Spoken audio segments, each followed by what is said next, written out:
여러분, 에베소서 2장 말씀 같이 보겠습니다.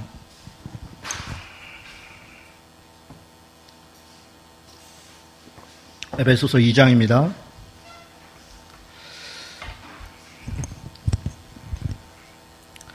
우리 오늘 2장 1절부터 거의 22절 말씀까지 다 볼 텐데요. 특별히 한 절 이렇게 읽지 않고 제가 말씀을 쭉 읽어가면서 말씀을 나누도록 하겠습니다. 우리 어제는 1장 말씀을 봤습니다. 우리가 1장 말씀 어제 봤던 내용의 핵심은 하나님께서 우리에게 하늘에 속한 신령한 복을 주셨다는 것입니다. 하나님이 우리에게 주신 신령한 복은 우리가 생각하는 그런 세상적인 복이 아닙니다. 물론 하나님이 우리 삶 가운데 우리에게 필요한 일용할 양식을 주시고 우리의 삶 가운데 필요한 재능과 여러 가지 것들을 주시는 분이신 것이 분명합니다. 그러나 그 이전에 하나님께서 우리에게 주신 것은 하나님께서 우리를 택하시고 그의 아들들 삼으셨다는 바로 그것이 복이라는 것입니다. 예수 그리스도께서 그의 피로 우리를 속량 곧 죄사함을 주시고 성령으로 우리를 인치셨다. 그것이 우리가 깨달아야 되는 하나님께서 주신 하늘의 복이다. 바울이 애통한 마음으로 기도합니다. 하나님께서 우리에게 주신 것들이 이렇게 많은데 우리가 왜 낙심하고 좌절하고 마치 세상 가운데 아무것도 없는 고아와 같이 그렇게 살아가는가? 그것을 탄식하면서 정말 하나님이 우리에게 주신 그 풍성한 하나님의 기업의 영광으로 주신 것을 믿고 그 믿음으로 만물을 충만케 그렇게 살아가라. 그렇게 살아가는 것이 우리에게 주신 사명이다. 그렇게 이야기하는 것이 1장의 말씀입니다. 그리고 이어집니다. 2장 1절입니다. 그는 허물과 죄로 죽었던 너희를 살리셨도다. 여러분, 에베소서 2장은 사실 크게 보면 두 부분으로 되어 있습니다. 2장 1절부터 10절까지는 하나님께서 우리를 어떻게 구원하셨는가, 그 구원의 과정의 여정을 설명합니다. 그리고 11절부터 22절은 그렇게 구원받은 우리가 어떤 삶을 살아야 되는가, 하나님이 우리에게 세상을 충만케 하라는 그 충만한 삶이 내용이 무엇인가를 이야기하는 게 11절부터 22절까지의 이야기입니다.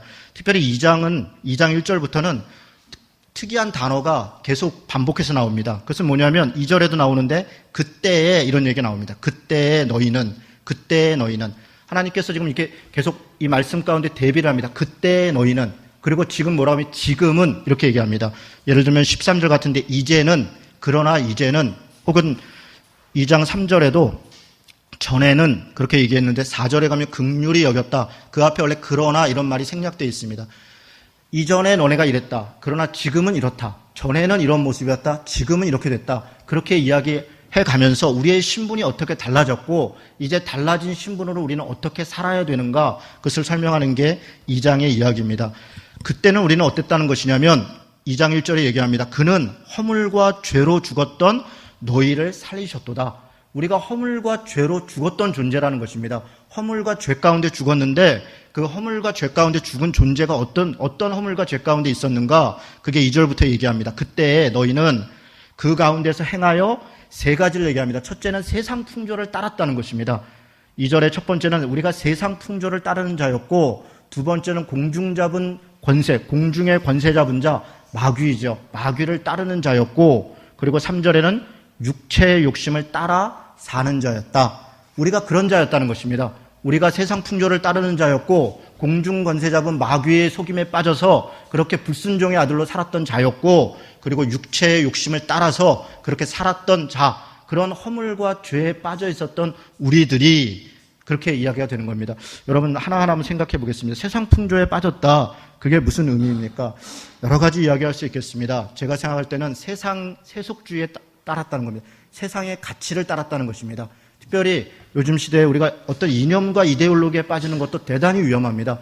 세상의 풍조, 세상의 가치, 세상의 이데올로기와 세상의 이념을 우리가 하나님을 믿는 것보다, 성경의 말씀보다 더 우선시해서 때로는 우리가 가지고 있는 어떤 이념과 이데올로기로 성경을 해석하고 우리가 가지고 있는 어떤 가치로 성경을 해석해서 우리가 그것의 종로로 타고 그것을 우리 말씀 앞에 내세웠다. 그런 의미입니다. 세상 풍조를 따랐다. 세속적 가치를 따랐다는 것입니다. 돈과 명예와 권력을 가치를 지향하고 어떤 이념이나 특정한 이데올로기를 지향한다는 것입니다. 여러분, 고린도후서 5장을 잠깐 보겠습니다. 고린도후서 5장 16절 17절 말씀 잠깐 봅니다.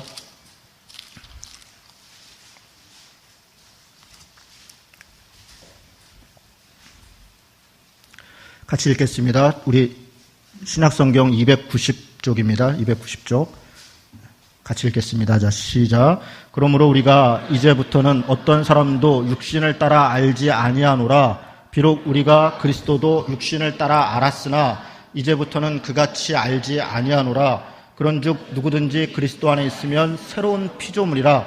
이전 것은 지나갔으니 보라 새 것이 되었도다. 아멘. 그렇습니다. 그리스도 예수 안에 있으면 새로운 피조물이다. 새 것이 되었다. 그렇게 얘기합니다. 그럼 새 것이 되었고 새로운 피조물이 되었다는 의미가 무엇인가? 그게 16절의 말씀입니다. 16절은 이렇게 얘기합니다. 우리가 이제부터는 어떤 사람도 육신을 따라 알지 아니하노라. 어떤 사람도 육신을 따라 알지 아니하노라. 우리가 그리스도도 육신을 따라 알았다. 그러니까 육신을 따라 알지 않고 그리스도를 따라 알겠다라고 하는 것이 새로운 피조물이 됐다는 것입니다. 육신을 따라 안다는 것이 무엇입니까? 영어로 얘기하면 worldly point of view입니다. 다시 얘기하면 세상적인 관점으로 이런 얘기입니다. 우리가 지금까지 세상적인 관점으로, 세속적인 가치로, 세상적인 이데올로기로, 그런 이념으로 그렇게 세상을 바라봤고 내 삶을 바라봤고 예수 그리스도를 그렇게 바라봤다면 그는 여전히 옛사람입니다. 여전히 새로운 피조물이 아니라 사탄에게 있는 것이고 세상 풍조를 따르는 것이다. 그렇게 이야기하는 것입니다. 우리가 그리스도 안에서 새로운 피조물이 됐다는 것은 새로운 가치로 새로운 삶의 사람으로 거듭났다는 것입니다. 그것은 그리스도를 따르는 것이고 하나님의 말씀을 따르는 것입니다. 다시 에베소서로 돌아가 보도록 하겠습니다. 두 번째로 우리가 허물과 죄에 빠져있다 얘기하는 것은 공중의 권세 잡은 자 곧 마귀를 따랐다는 것입니다. 사탄은 우는 사자와 같이 삼킬 자를 찾고 있습니다. 그래서 그의 거짓과 그의 유혹에 빠진 사람들은 하나님에 대하여 불순종의 아들들이 되어 사탄의 노예, 포로가 되고 맙니다. 여러분, 사탄이 누구를 공격합니까? 욕심과 세상적 가치를 따라가는 사람들을 와서 거짓으로 속이는 것입니다. 자기의 욕심을 따라 그것에 끌려가도록, 우리가 가지 않는 것을 억지로 가져가는 것이 아닙니다. 거짓말하고 사기를 쳐서 우리에게 하여금 우리 안에 욕심이 있죠. 그것이 옳다. 네가 생각하는 것이 맞다. 그렇게 해서 사탄이 우리로 하여금 불순종의 아들들이 되게 합니다. 여러분, 우리가 이 땅에 살아갈 때 귀신의 존재가 있냐 없냐? 여러분, 귀신의 존재가 왜 없습니까? 저희 아이들이 물어봅니다. 아빠, 군대에 가면 귀신이 많이 본대요. 어디 본대요. 제가 군 생활을 6년 했는데요. 정말 귀신 많이 봤어요. 여러분, 귀신이 정말 많이 있습니다. 주로 어디에 있습니까? 여러분, 군대 갔다 오신 분들 되게 알 텐데요. 탄약고에 있습니다. 탄약고에. 그리고 한사람 곳에 가면요, 늘 귀신이 있어요. 거기는 꼭 누군가가 목매달아 죽은 데가 있고요, 누군가가 권총으로 자살한 데가 있습니다. 그런 이야기들이 꼭 나옵니다. 거기 가서 근무 샀다가 온 사람들은 귀신을 봤다고 얘기합니다. 제가 농담처럼 얘기하지만 진짜 귀신이 있습니다. 여러분, 귀신은 우리를 우는 사자와 같이 때로 우리를 속이기도 하고 때로 우리를 미혹하기도 합니다. 그런데 문제는 귀신을 두려워하고 그를 따르고 그것에 매여 있는 사람은 귀신에 매여 있는 것입니다. 귀신은 하나님께서 이미 십자가로 우리를 이기신 것입니다. 사탄은 우리 믿는 자들에게 아무런 영향을 미치지 못합니다. 귀신을 쫓아다니는 사람은 귀신의 노예가 되고 마는 것입니다. 여러분, 많은 사람들이 귀신 쫓아다닌다고 온갖 귀신 쫓아다니는 축기하는 집회에 쫓아다닙니다. 저는 안타깝게 생각합니다. 여러분, 우리가 귀신을 쫓아다니는 집회에 쫓아다닐 것이 아니라 우리가 정상적으로 그리스도인답게 삶을 살아가는 것입니다. 귀신에 쫓아다니면 귀신의 노예가 됩니다. 제가 언젠가 금요 기도회 때 얘기를 했었나요? 언제 얘기했었나요? 제가 굉장히 민감했을 때가 있습니다. 저희 어머니도 여기 앉아 계시고 그러는데요. 저희 어머니가 이렇게 부적을 가끔 이렇게 어렸을 때 막 갖다 놓으시죠. 집에도 놓으시고 어떨 때 제 옷에도 놓으시고. 제가 그걸 귀신같이 찾아냅니다. 고등학교 때요. 기도를 하면 막 여기가 막 쭈삣쭈삣 서는 거예요. 뭐가 기분이 이상해요. 그래서 이렇게 보면 어디인가 이렇게 또 있어요. 뭐 주머니에도 있고 뭐 있고.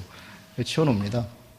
한 번은 제가 선교단체를 할 때 일을 찻집을 했습니다. 일을 찻집하려고 계약하려고 이렇게 들어갔는데 재물포에 있었어요. 재물포에서 그 카페에 들어갔더니 앉아서 잠깐 이렇게 계약하려고 뚝 앉았는데 머리가 이렇게 서늘한 거예요. 그래서 이게 뭐가 이상하다. 그리고 이렇게 보니까 그 입구에 이제 이렇게 부적이 있고 뭐 무슨 대가리 같은 것도 이렇게 걸려있고 이렇게 있는 거예요. 그래서 우리 이제 아는 자매한테, 같이 간 자매한테, 그 자매가 그림을 잘 그려요. 그래서 종이에다가 십자가를 이렇게 딱 그려가지고 달라고. 그래서 그걸 여기다 딱 붙여놓으니까 괜찮아요. 그래서 제가 그렇게 민감하죠. 제가 그렇게 민감했습니다. 그때나 지금이나 귀신은 역사하고 이런저런 영적 존재가 있죠. 그런데 지금 저는요, 부적을 먹었다 놔도 몰라요. 이거 어디가 놔도 몰라요. 근데 그렇게 민감할 때 그거를 생각하고 쫓아다니면 거기에 노예가 되는 거예요. 몇몇 개 다 귀신으로 보입니다. 우리 교회에 오신 집사님 내외 한 분이 계신데요. 교회로 오기 전에 그 교회 목사님이 신방을 오셨나 봐요. 소파를 보고서 여기 귀신 들렸다고. 소파에 당장 갖다 버리라고. 안 버리면 큰일 난다고. 갖다 버렸대요. 아니 목사가 와갖고 귀신 들렸다고 버리라는데 어떻게 안 버립니까? 무슨 그림 갖다 버리라. 제가 그 얘기를 듣고 정말 너무 답답했어요. 그걸 왜 버립니까? 귀신 쫓아내고 쓰면 되지. 아니 그걸 왜 버리냐고요. 그렇죠? 아니 귀신이 들렸으면 쫓아내면 되는 것이지 그걸 왜 버리냐고요. 귀신에 매여서 귀신의 종로로 타고 귀신을 무서워하고 그것에 질질 매고 다니고 그러니까 우리 인생이 여전히 귀신 가운데 그래 노예같이 살아가는 것입니다. 여러분 귀신이 없다라고 말씀드리는 게 아니라 마귀에게 속아서는 안 됩니다. 거기에 끌려다녀서는 안 됩니다. 세상 풍조에 있어서는 안 됩니다. 전에는 너희가 마귀의 공중권세 자분들에게 속은 자였고 불순종의 아들같이 행했으나 그러나 지금 에베소서의 말씀은 지금은 이렇게 얘기합니다. 지금은 전혀 그런 존재가 아니다. 이렇게 이야기하는 것입니다. 전에는 우리가 세상 풍조를 따랐으나 지금은 우리가 그리스도의 관점으로 하나님의 말씀을 쫓는 자가 되었다. 그렇게 선언하고 있는 것입니다. 셋째로는 육체의 욕심을 따랐다는 것입니다. 육체의 욕심. 육체는 단지 우리의 물질적 이런 몸만 얘기하는 것이 아닙니다. 신약성경에는 육체를, 몸을 얘기하는 헬라어가 두 개가 있습니다. 하나는 소마라는 단어고요. 또 하나는 살크스라는 단어입니다. 소마라는 것은 그냥 말 그대로 육체입니다. 몸. 우리 몸이 소마입니다. 살크스라는 말은 우리 몸의 부패한 성품, 본성을 얘기합니다. 우리 이 육체를 얘기하는데 그냥 몸이 아니라 내 본성, 내 욕심, 어떤 내 부패한 타락한 그 모습, 그것을 살크스라고 얘기합니다. 여기서 3절에서 얘기하는 육체의 욕심을 따랐다는 것은 살크스를 얘기합니다. 우리가 우리의 성품을 본래적인 죄성 가운데 있는 이런 모습을 따라서 살았다. 그렇게 얘기합니다. 우리는 육체의 욕심을 따라 육체의 마음이 원하는 대로 그것을 행하며 살았다는 것입니다. 요한일서 2장 16절은 육신의 정욕과 안목의 정욕과 이생의 자랑을 따랐다 이렇게 얘기합니다. 여러분 우리가 육체의 욕심을 세 가지로 얘기합니다. 육신의 정욕을 따랐다는 것입니다. 육신의 정욕. 여러분 정말 정욕을 누가 이길 수 있겠습니까? 여러분 정욕을 누가 이길 수 있습니까? 그러나 그것은 하나님께 우리가 말씀을 따라 삼가해야 되는 것이고 조심해야 되는 것이고 잘못됐다는 것을 인정해야 되는 것인데 나는 원래 그런 사람이야. 내 육신은 원래 그래. 내 욕심은 원래 그래. 그렇게 내 욕심 가는 대로 나버려 두면 우리 중 누군들 죄를 짓지 않고 살 수 있겠습니까? 여러분 육체의 욕심은 당연한 것이고 그것은 성령의 능력으로 이기는 것입니다. 육체의 욕심을 이겨야 된다. 그렇게 이야기합니다. 안목의 정욕입니다. 눈에 바라 보이는 것을 갖고 싶은 것입니다. 이건 소유의 욕망입니다. 소유행. 눈에 보이는 거 갖고 싶지요? 남들보다 더 좋은 거 갖고 싶지요? 내가 남들보다 덜 좋지 않은 거 있으면 부끄럽죠? 민망하죠? 여러분 그런 마음이 어디서 나옵니까? 우리 안에는 욕심에서 나오는 것입니다. 육체의 욕심을 제어해야 된다. 이겨야 된다. 육체의 욕심과 안목의 정욕을 우리가 이기지 못하면 이 비교의식과 체면의식에서 우리가 벗어나지 못하면 예수를 믿지만 믿는 것이 아닙니다. 그것은 여전히 마귀의 종로로 타는 것처럼 우리 육체의 종로로 탄다면 정과 욕심을 십자가에 못 박으라는 하나님의 말씀이 무색하게 되는 것입니다. 이생의 자랑을 얘기합니다. 이 땅에서 우리가 살아가는 동안 명예를 얻고 싶죠. 누군가로부터 존중을 받고 싶죠. 훌륭한 사람이다. 괜찮은 사람이다. 그런 말 듣고 싶은 거죠. 그런 욕심이 왜 없겠습니까? 우리에게 다 있습니다. 그래서 적당히 착하고 싶고 적당히 옳은 거 싶고 적당히 정의롭고 싶고 그런 마음이 있는 것입니다. 그러나 그것을 통해서 우리가 높임을 받고자 한다면 이생의 자랑에 우리가 지고 마는 것입니다. 육체의 욕심을 따라 살지 않아야 된다. 지금 그런 얘기를 하는 것입니다. 우리가 전에는 세상 풍조를 따랐고 그리고 마귀의 공중번세자의 종로로 타였고 그리고 육체의 욕심을 따르는 자였는데 지금은 4절입니다. 같이 한번 읽도록 하겠습니다. 4절 읽습니다. 긍휼이 풍성하신 하나님의 우리를 사랑하신 그 큰 사랑을 인하여 허물로 죽은 우리를 그리스도와 함께 살리셨고 너희는 은혜로 구원을 받은 것이라. 아멘. 거기까지 보겠습니다. 여러분 이 4절 앞에는 원래 그러나라고 하는 단어가 좀 생략되어 있습니다. 같은 의미로 쭉 있는 건데 그러나 예전엔 너네가 그랬으나 지금은 특별히 눈에 띄는 단어들이 있습니다. 긍휼, 사랑, 또 은혜, 자비 이런 단어들이 있습니다. 그 앞에 전에는 어떤 단어들이 있었냐면 세상 풍조, 마귀, 육체의 욕심. 전에는 우리가 세상 풍조를 따랐고 마귀의 권세 잡은 자의 종로로 타였고 육체의 욕심을 따랐는데 그러나 지금은 하나님이 우리를 긍휼히 여기셔서 우리를 사랑하셔서 우리에게 은혜를 주셔서 우리를 자비롭게 여기셔서 그래서 어땠다는 겁니까? 우리를 구원해 주셨다는 겁니다. 우리를 새로운 존재로 변화시켰다는 것입니다. 이전 사람과 이웃 사람이 이제 다른 사람이라는 것입니다. 세상 풍조를 따르고 마귀에게 종노릇하고 육체의 욕심을 따르는 자가 아니라 이제 하나님의 은혜 가운데, 그 사랑 가운데, 그 자비 가운데 있는 존재다라고 선언하고 있는 것입니다. 8절에 얘기합니다. 너희는 그 은혜에 의하여 믿음으로 말미암아 구원을 받았으니 이것은 너희에게서 난 것이 아니요 하나님의 선물이라. 그렇죠? 우리에게서 난 게 무엇이 있겠습니까? 하나님이 우리를 긍휼히 여겼어. 우리는 세상 풍조를 따르는 자였고, 우리는 공중권세 잡은 마귀를 따르는 자였고, 우리는 육체의 소욕에 있는 자였습니다. 우리 스스로 그것을 벗어날 수가 없었습니다. 하나님이 우리를 불쌍히 여기셔서 우리에게 은혜로 우리를 구원해 주셨습니다. 그래서 행위에서 난 것이 아니니 이는 누구든지 자랑하지 못하게 하려 함이라. 이것이 구원입니다. 하나님이 우리에게 우리의 어떠함 때문이 아니라 하나님이 우리를 일방적으로 사랑하셔서 우리를 구원하여 주셨다라고 이야기하는 게 그것이 복음이고 그것이 은혜이다라고 이야기합니다. 그런데 여러분, 여기서 그치는 게 아닙니다. 우리가 이 8절 9절만 보고 그치니까 항상 우리 안에 여러 가지 문제가 일어납니다. 10절입니다. 10절은 구원받은 자를 왜 구원했는가에 대해서 10절이 마무리 정리를 합니다. 10절 말씀을 같이 읽겠습니다. 시작. 우리는 그가 만드신 바라 그리스도 예수 안에서 선한 일을 위하여 지으심을 받은 자니 이 일은 하나님이 전에 예비하사 우리로 그 가운데서 행하게 하려 하심이니라. 아멘. 무슨 말씀인지 알겠습니까?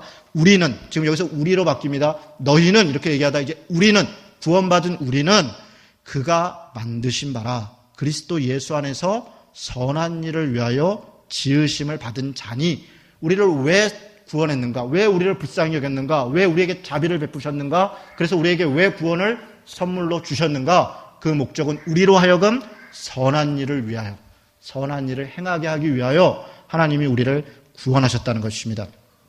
이 일은 하나님이 전에 예비하사 우리로 그 가운데서 행하게 하려 하심이라. 지금 9절 보십시오. 행위에서 난 것이 아니다. 그렇게 얘기하지만 10절에서는 행하기 위해서 구원했다. 그렇게 얘기하는 것입니다. 여러분, 이 지점을 여러분 잘 이해해야 됩니다. 구원은 하나님이 우리의 공로가 아닌 하나님의 무조건적인 은혜로 선물로 주셨지만 구원받은 우리는 마땅히 하나님의 자녀답게 살아야 되는 그 삶이 우리에게 주어진 것이라는 것입니다. 여러분, 우리가 이것을 망각하면 우리의 삶이 얼마나 정말 천박해지고 다시 세상 풍조를 따르고 다시 마귀의 종로 타고 다시 육체의 소욕을 쫓아가면서도 나는 그냥 하나님의 자녀다. 그렇게 우리가 있는 다시 세상의 관점들, 세상의 가치들로 그렇게 살아가면서 하나님의 관점, 예수 그리스도의 관점은 관심도 없고 그러면서 나는 구원받았다. 그렇게 이야기할 수 있다는 것. 그렇지 않습니다. 구원받은 백성은 선한 일을 위해 받은 것이고 선한 일을 행함을 위해 하나님께서 우리를 붙잡아 주신 것이다. 그리고 11절부터는 그런 이야기들을 하는 겁니다. 구체적으로 과연 하나님이 우리에게 어떤 것을 통해서 어떻게 살기를 원하시는가 11절부터 얘기합니다. 그러므로 생각하라.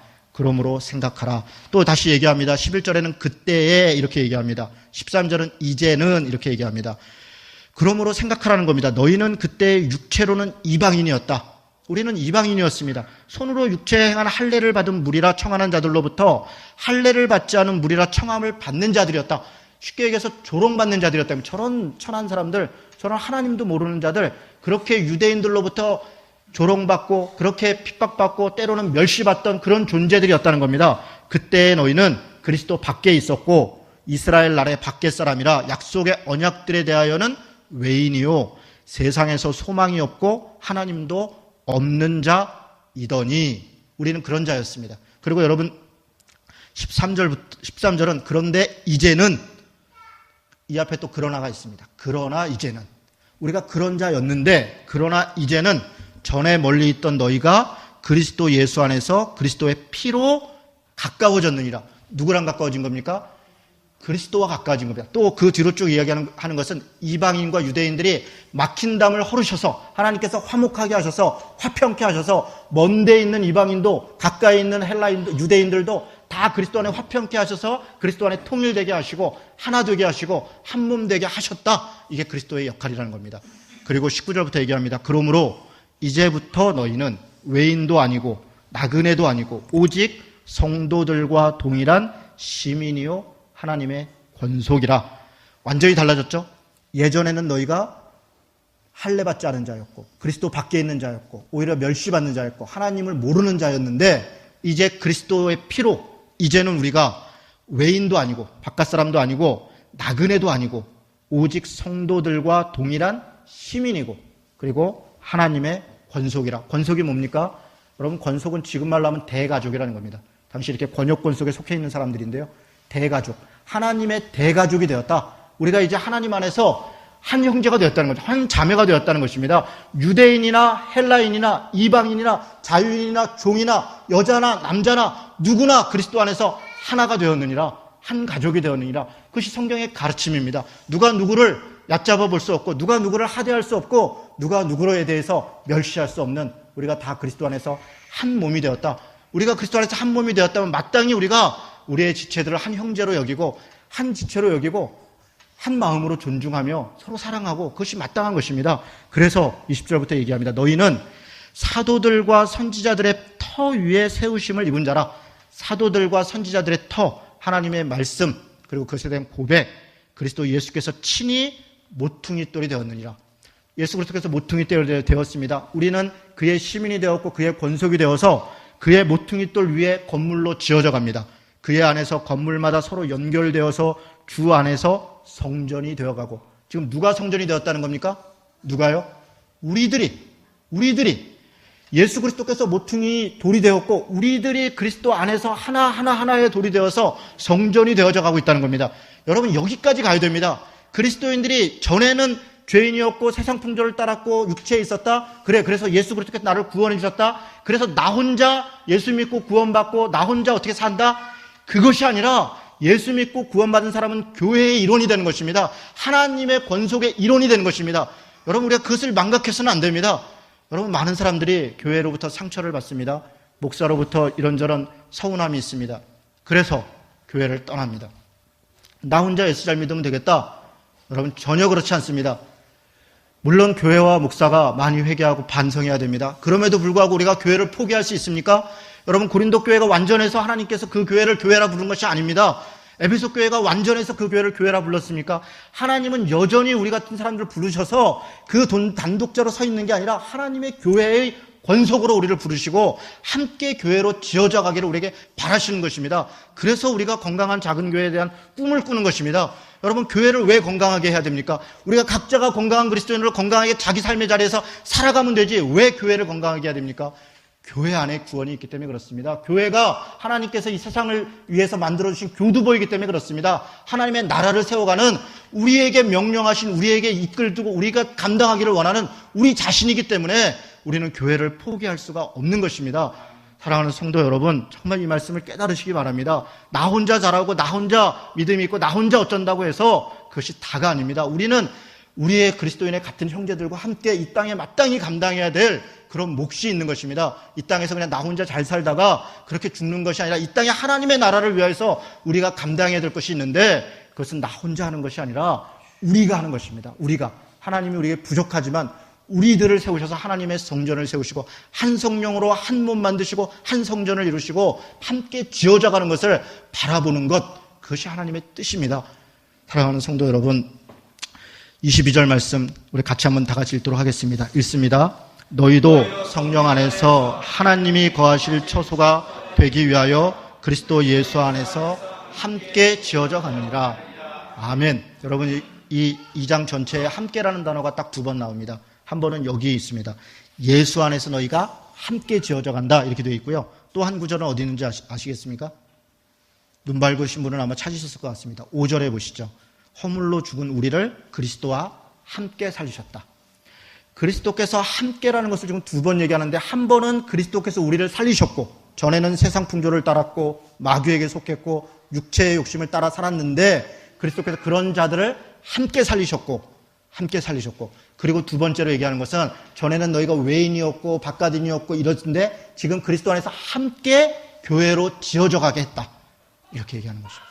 여러분, 주님이 우리를 위해서 십자가에 죽으셨다는 것은 단지 나를 구원하시기 위해서만 죽으신 게 아니라 함께 교회로 지어져 가서 함께 하나님의 나라를 이루도록 우리에게 그렇게 명령하시고 그 사명을 맡기신 것입니다. 여러분, 이 일이 쉽게 되겠습니까? 그냥 앉아서 뚝딱 진행되겠습니까? 여러분, 함께 한다는 건 굉장히 어려운 것입니다. 여러분, 교회를 함께 한다는 게 얼마나 불편한 일입니까?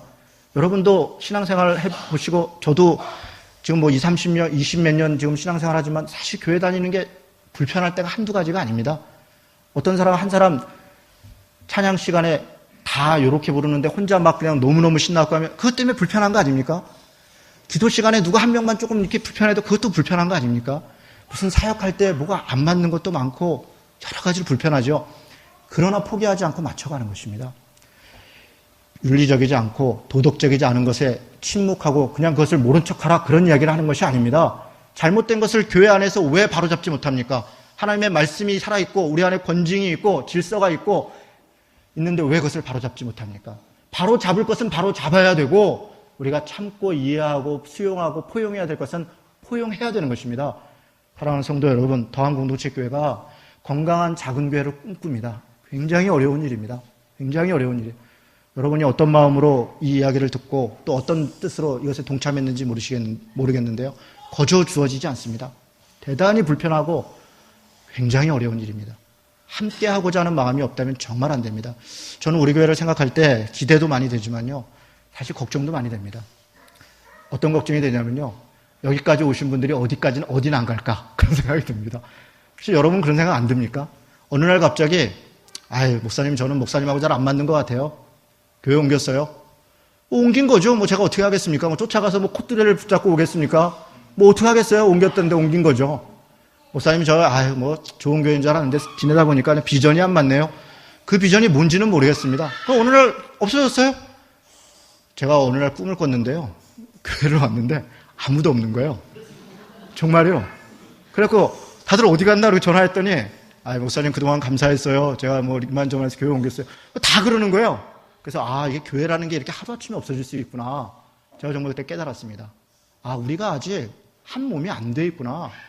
그러니까 우리가 한 몸이 아닌 거예요. 다른 지체가 아파있는 것을 내가 아파하지 않아요. 우리가 한 성령이 되고 한 몸이 되고 한 지체가 되고 그것은 굉장히 어려운 것입니다. 그 안에 져야 될 책임이 있는 것이고 그 안에 마땅히 감당해야 될 몫이 있는 것입니다. 관심이 없죠. 그냥 주일날 내 눈에 거슬리지 않은 말씀 정도 주고 사람들이 그냥 좀 따뜻하게 해주고 그냥 이렇게 차 한잔 마시고 도란도란 얘기하고 뭐 특별히 나쁜 얘기 안 듣고 그렇게 교회 생활하면 좋을 것 같죠? 아니에요. 여러분, 더한공동체 교회는 그렇게 안 됩니다. 지금 여러분 더한공동체 교회는 일을 해야 됩니다. 많은 일을 하게 될 것입니다.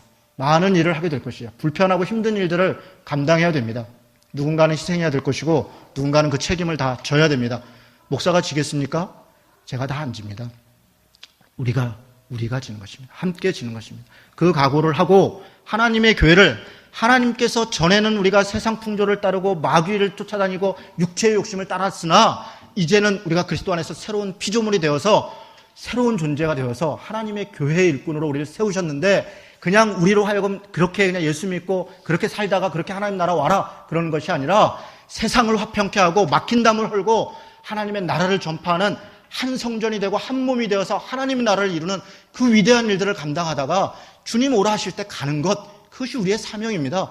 그런 원대한 꿈을 우리가 꾸어야 됩니다. 그냥 그렇게 우리 살다 가는 것이 아니라 하나님을 위하여 위대한 일을 시도하고 하나님으로부터 위대한 것을 기대하는 그런 믿음으로 정말 저는 꿈을 꿉니다. 정말 우리나라가 건강한 작은 교회들로 막 넘쳐나고요. 분위기가 달라지고 우리 아이들 때는 정말 교회 다니는 것이 다시 또 자랑스러움이 되고 희망이 되고 은혜가 되고 그런 일에 정말 우리가 마음을 합쳐서 믿음으로 감당하는 그런 교회 됐으면 좋겠습니다. 우리 내일부터는 3장으로 다시 들어가는데요. 에베소서의 이야기는 구원론과 교회론입니다. 우리가 어떻게 구원받았는가? 그래서 교회됨이 무엇인가?